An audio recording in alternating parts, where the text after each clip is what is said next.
Hi everyone, welcome to Cheltenham Chart episode 2. Fantastic response to last week's episode. Some very familiar names in the comments section. Thanks very much for all the comments. I think I replied to everybody. So much to look back on this week that I won't take up too much time in the introduction because there's so many races to look at from Monday all the way through to Sunday. Another good week to look forward to as well, but yeah, we're being treated at the moment to a lot of big names coming out. The season's starting to take off, and yeah, very much a lot to look forward to. But I hope you enjoy my review of last week's racing and my rants and raves and etc. of last week's racing. So, firstly, on to Lalamba, who I think when you see a chasing debut like Final Demand last week, you sort of think that all novices are going to do that. Lalamba did not sparkle like that, did not give you the wow factor like that, but he learnt on the job.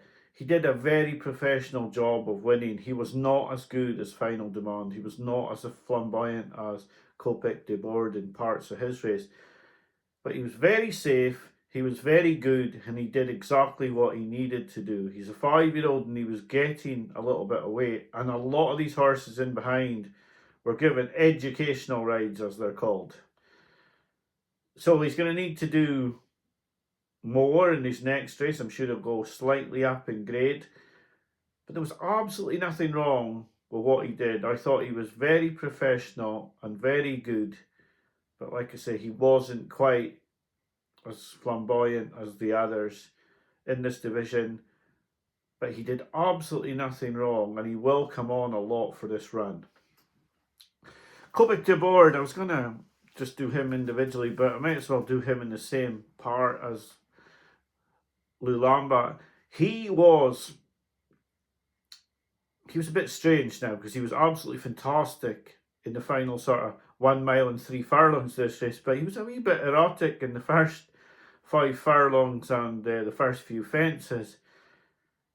He gives me the fear a little bit because he's so good and he attacks everything so much that you do wonder at such a short price if he's got a little bit of a mistake in him or just something silly might happen with him, because he's on the edge. He's always on the edge, and I don't think it'll take a lot to tip him over the edge. So at a very short price, I'd be careful with him, but when he's good, he's real good. He's really good, and he was really good in the final 3/4 of this race. It's just that you have to harness what he's doing, and he's a worry. He's a bit of a worry, and just like last year when these two potential Malin superstars that he's talked about, one of them got beat last year. It was costly for me, and I do wonder if somehow one of them's going to get themselves beaten again this year. But if they turn up like they ran at Navan, both Final Demand and Kopeck de Bordes will win. But you've got the worry about Final Demand that he was beaten at Cheltenham last year, and you've got the worry with Kopeck de Bordes that he's just a bit of a loose cannon and he could do something strange in a race. Apart from that, they were both fantastic in their chasing debuts. Lalamba was great, can't be faulted at all, and 3 really good novices, although Final Demand was done in last week's video. Hard to fault any of their chase debuts. The Yellow Clay was pushed right out to 20-1 at first after defeating the Lismullen, and I was really disappointed with his performance. I fully understand the people who are backing this horse at 16-1. I do. I thought he had a great chance of winning the Stairs before the race, and now you're getting 4 points bigger, and I understand. Steve's come back with his videos this week, and I love Steve's videos, and it was great to do videos for Cheltenham with Steve last season. He is an extremely shrewd judge, and he's probably right and I'm wrong, but he's put the Yellow Clay up. Before the race, I would have put the Yellow Clay up After it, I'm not so sure. Now, people are saying he was giving weight, it was his first time out, and I understand all the excuses. But for me, he was beaten by a horse who doesn't want to win in Colonel Mustard. He was punch drunk coming up the running, which I hated. I really didn't like the way he finished this race out. I know that he still got back up and beat Jatara, who was fit but had set a ridiculous pace, and he'd sat with that pace. And I just don't like that on your first run. I don't like when you have an extremely, extremely hard race and you're beaten first time out. It just wasn't for me, but it made me think even more about a 40-1 shot that I've been thinking about for the Stayers. And I know it'll take a leap of faith to be even interested in this horse, but is there others out there that think the New Lion might not be a champion hurdler? Or is it just me? It may just be me. I'm not convinced about him over 2 miles. I'm not convinced he's going to win this fighting fifth against Amsterdam and Constitution Hill. I really am not. And I'm really not certain he's that quick a horse. I thought he needed all his time to get past the Yellow Clay over 2 miles 5 last year. Now, if the Yellow Clay was 12-1 before he ran this season, what price would the New Lion be? Should he get beaten next week and they say, well, they're going to go for the Stayers instead, what price would he be? Because 40-1 at the moment, I've taken a few pound at 40-1. It could be a dead bet next week, but I just feel they have no other way. They're backed in a corner. They stayed over hurdles. If they get beaten next week, you can never tell what Constitution Hill is going to turn up. But the two big horses that have been out this season for Nicky Henderson that they've wanted to win have been Lamba and Jango Baie, and they've both won. And if Constitution Hill is back to even close to his bet, New Lion's got to improve a lot on his rating to get close to him. And if he's beaten 4 lengths next week, they'd seriously have to think about doing something different. They're not going to go novice chasing at this stage, I wouldn't think. It's too late. He'd have to face final demand. So the option would be the Stayers hurdle. That's my opinion. I know I might be in a minority of one, but yeah, I've had a few pound. When you're backing 33-1 shots, you're not, or 40-1 shots, you're not backing certs.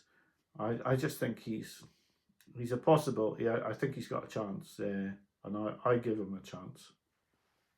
On Friday, Cons Rock in the Hunter Chase at Fairy House had everything in his favour. He was back fit, he was fresh, and he had his ground, and he won accordingly. He's a very highly talented horse when he gets all of the conditions he needs. But you couldn't back him for the Fox Hunters at Cheltenham because he's brittle. You'd need to know he was going to get there. He's not certain to get his ground, and he's not definite to run, and you simply can't back a horse like that anti-post. But I have to mention his performance because he was very, very good, and he would be a big player if he got his conditions at Cheltenham, but not an anti-post proposition. Ascot on Saturday, Jango Baie. The Arkle form's working out well now. Jango Baie won it, and he's taken this on the way to the King George. I don't think there was much doubt he was going to win from quite a way out. He was jumping superbly. I mean, you can forget about Ile Francais' run. His run, you could tell was going to be coming because he drifted so markedly in the bet. Gidley Park was first time out after quite a long layoff.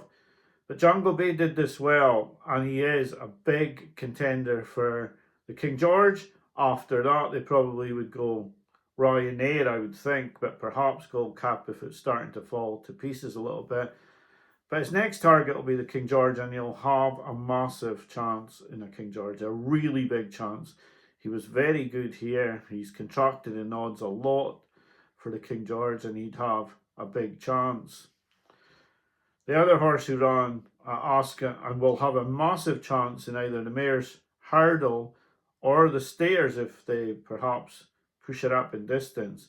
But Wad, who looked in a little bit of trouble coming towards the last bit, quickened nicely to beat Celtic Dino, and this form's good. And she's won 7 out of 8. She's very, very good horse. She did me a favour in the Martin Pipe last year, but I didn't put it up on the videos. But I put it up on the challenge at 16-1. I should have really put it up on the videos, but I didn't, and that's just the way things went last season. But she's a very good horse, and she'll give Lossiemouth a lot to think about in the mare's hurdle if Lossiemouth goes for a third mare's hurdle. Wad, who will really, really give her a run. 2 very good performances from the big winners at Ascot on the weekend. I don't like Haydock as a track. I've never really hidden that. But there was 2 very good performances I want to talk about there. Then I'll talk about the bit for Chase. But Cabral du Matin, I'm not entirely sure what sort of rise this horse will get. Raced off 140, won with its mouth open. It was absolutely bolted in here. This was extremely good from a horse who was really well thought of at Nichols Yard and backed off the boards nearly every time it ran. I think it had a wind up, but it's changed to Dan Skelton here. Very nice performance. If the horse gets a reasonable rise in the weights, but not crazy, possibility you'd put this horse away for the county hurdle. What would you be thinking about? Hopefully 148. I don't think you're going to get less than £8 for winning in this sort of fashion. Maybe they want to go up in grade, try and pick up races like, I don't know, maybe go to Wincanton for that champion hurdle trials at a grade 2. I don't know where they would go next. They'd need to get a smaller rise to stay in handicap company. But if they do, they would have a choice to make between keeping him fresh for a Coral Cup or a county, or if the rise is too high, they may just go into grade 2, grade 3 races and see if he can progress even further. From there, the Jukebox Man had won a grade 1 as a novice, and probably people thought he shouldn't be in a graduation chase. He had a bit of the wow factor about his jumping. I know he's only beating Iroko and horses like that, but his jumping will keep him in any race because he's just so clean. He's very good. I like him, and I think, well, he's going next to the King George, and I think that's as far as they've looked with him. He is very good, though. He's been second in an Albert Bartlett. He didn't run at Cheltenham last year, but he's come back from that injury scare, and he looks as good as he was. He's 7-1, I think, best price now for the King George, and I think that's a decent price, especially each way with 3 places at the moment. I don't know what will happen this afternoon, but you certainly have to look at the 2 British hopes for the King George and think they've both got big chances. Jango Baie, who won an Arkle, it's working out really well. Only Bad Knight's won from it. So has Lotus Sud. Jango Baie will go there. Yeah, and the Jukebox Man has won a grade 1 Cato Star at Kempton. So both these horses are going to go with big chances to the King George. But we may see a big Irish winner today who comes in and goes short. But they're going to have to go a bit to beat these 2 English horses because they're no mugs. That Arkle is working out well, and the Jukebox Man is a very talented horse. So, yeah, 2 big chances for the British in the King George coming up. I hoped against hope that Haiti Clures would not run at a track like Haydock that I didn't think would suit the horse. I waited and waited, hoping they would see the light. I was going to mention it in the video last week, but I left it off. But I did put out a tweet, one of my very few on horse racing, to say I do not like Katie Calours running at Haydock. I was trying to keep the tweet as kind as I could, for a decision which I felt was very poor. This occasion I was right, but I really do not understand what the decision process was made. Oh, okay, it was a small field. It looked like a winnable race.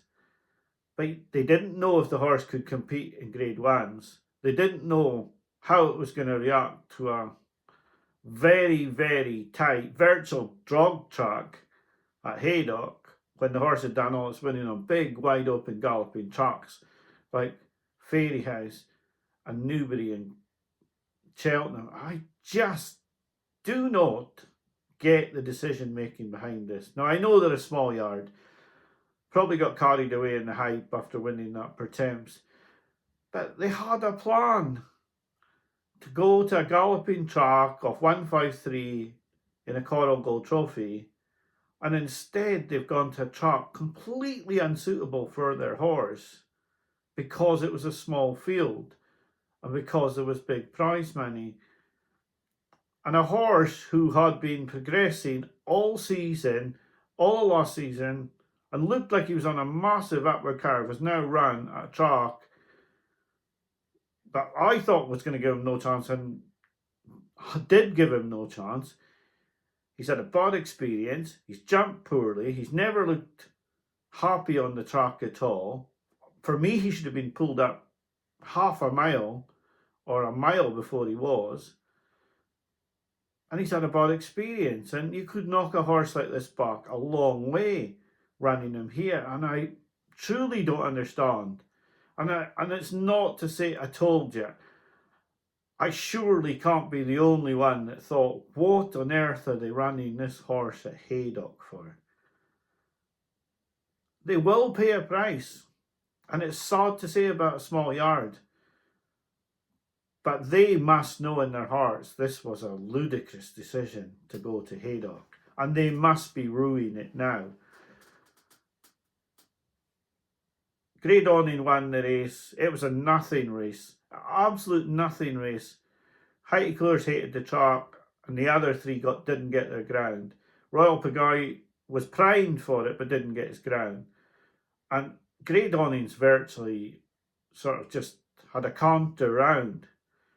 They're saying they're going to the Gold Cup. Good luck to them. Their horse hasn't had a race here to get 150 grand. He's a good horse. I don't think he's going to win a Gold Cup. I think the form of this race isn't worth a bag of balls. And we just have to see where things go from this stage forward. But for me, yeah, it's so disappointing to see a small yard fall in the trap of a lot of people pushing him into, oh, it's a rubbish bet for a chase, and Katie Calours, and you'll have to find out one day if you're a Grade 1 horse, etc., etc., etc. They set out at the start of the season to progress the horse slowly and see if he was a Gold Cup horse or a Grand National horse. And now they've given the horse an awful experience on a track that he should never have been at. Anyway, enough of my I told you so rubbish. But yeah, just very, very disappointing. Lossiemouth won the Morgiana. She's a horse I love. Connections I'm not so keen on. She won the Morgiana easily. It was a poor race. She won it easily. There's not really much more you can say about Lossiemouth because Connections do not have high aspirations. If there was a selling plate at the Cheltenham Festival, they would run her in it.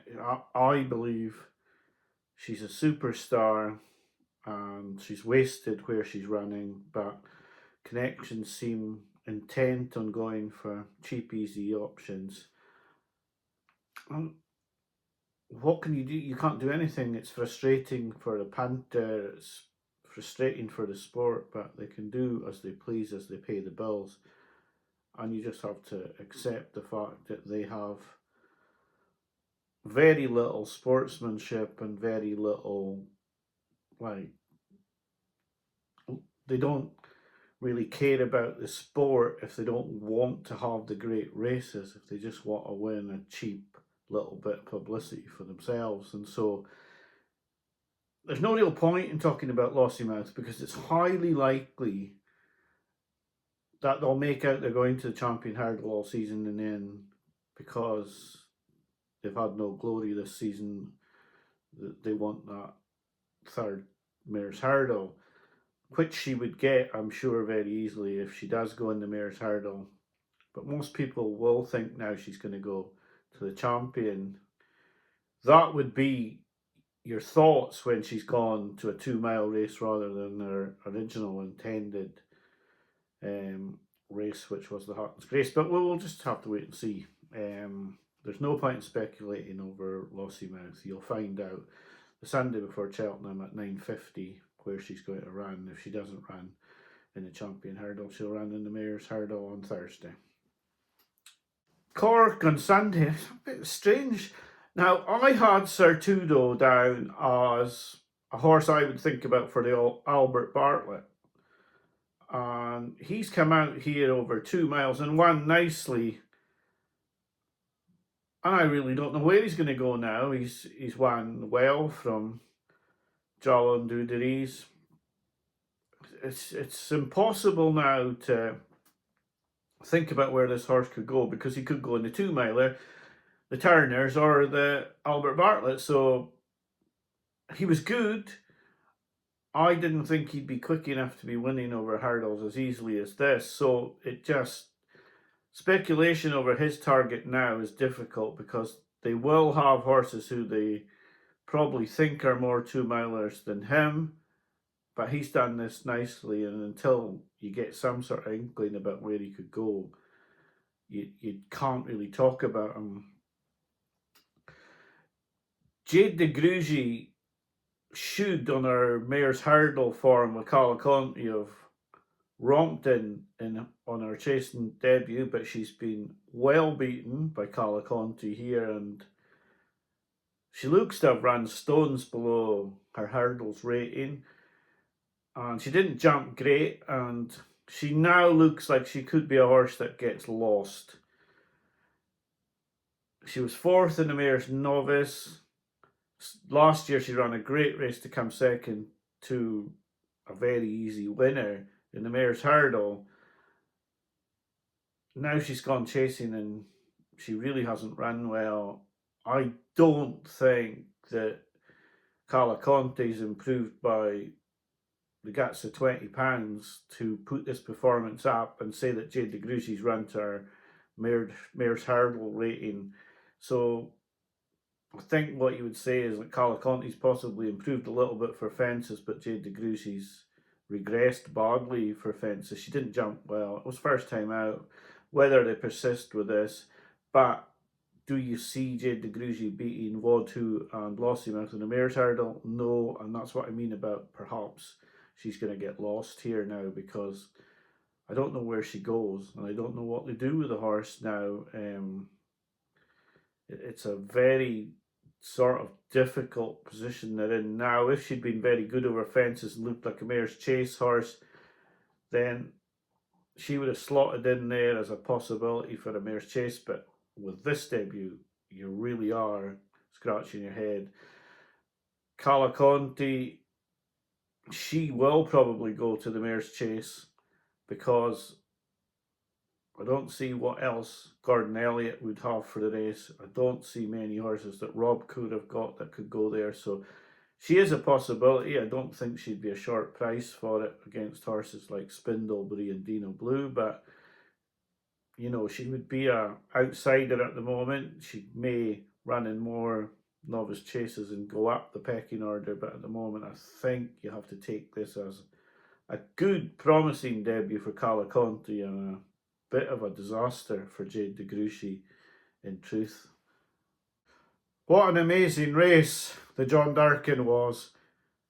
Unbelievable how Gaelic Warrior has found more after going off at such a pace. And I texted a couple of friends after a few fences and said, this is suicide pace from Townend here.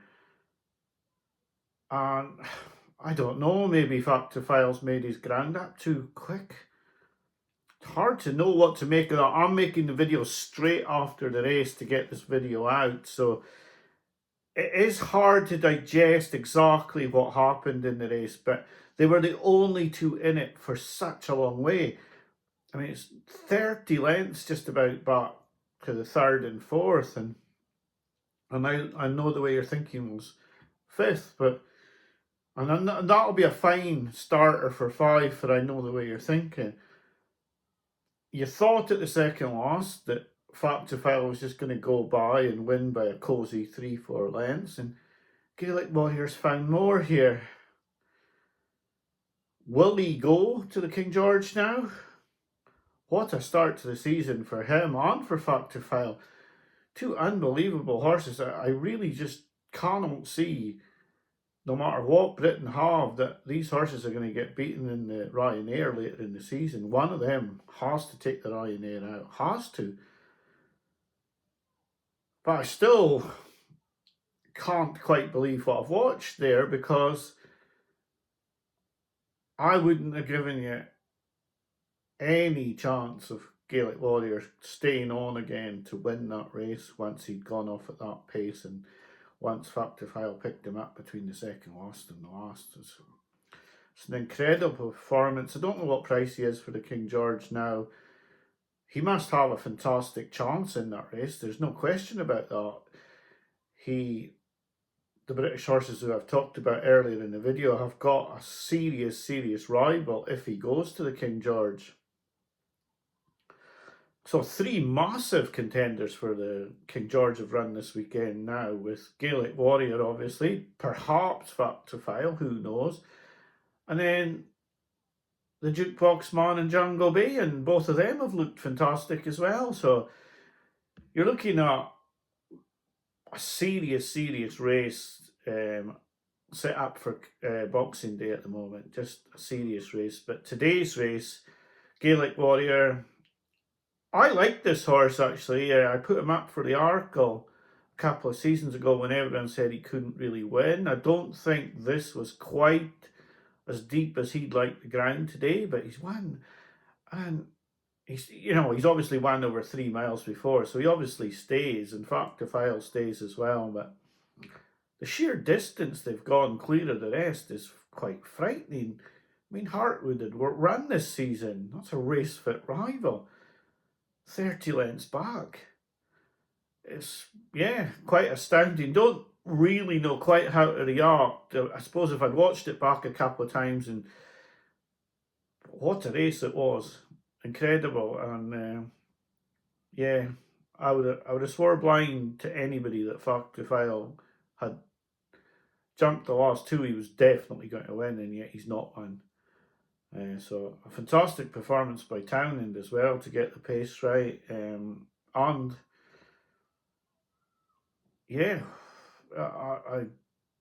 don't know quite what more to say. It was a fantastic race, and sets up possibly big races in the future as rematches in this series. I mean, they both look like that's the absolute perfect distance, 2 mile 4. I think when you watch this, you realise how Factophile just will never win a gold cap, because he looked like he was coming to win this race today and he didn't. He's looked like he's gonna get Galopin Deschamps a couple of times over 3 miles, and then Galopin's run away from him again. So I think his perfect distance is the Ryanair distance. It's hard to say with Gaelic Warrior. He's already won at Aintree over 3 miles. He's won over hurdles over 3 miles as well. So he is quite definitely going to stay that distance. But Fact to Files won a RSA, so yeah, I don't really know where these horses will go. I think you're just going to have to wait and see. Hopefully, one or both will go to the King George, and from there, we'll see how they're campaigned. But yeah, I hope you don't mind my shock, but I've just watched the race. I do think that Cromwell's horses aren't running well. I know the way you're thinking. I don't think they were really there to win today. This was just his starting point, and he's run okay. Faster Slow's back in the game, but he wasn't even in the race today, even though he's run okay. I don't even know which finished third. I was so intent on watching the finish. But this was, yeah, quite a race. Not really sure what else to say on it. So massive performances for the whole week, really. Starting with Kopeck, Bordes and Lolamba and ending with that amazing race today. It's been quite a week. And we move on to next week. Will we get a race like that in the Fighting Fifth? It's highly unlikely we'll get anything as amazing as that. But yeah, second year in a row that John Durkin's given us a great finish. So I'll say goodbye for this week after that assessment of the John Durkin. Like I said, some amazing performances this week. We've definitely seen a lot of Cheltenham winners. But we move on to next week. Quite a few big names out next week. Let's hope that we see the real Constitution Hill. That is seriously up for debate whether we'll ever see him properly again, but you can but hope. And there's also the Coral Gold Trophy. So a lot to look forward to. I hope you all guys have a good week, and I'll be back with you next week to review this week's racing. Thanks for watching. Bye for now.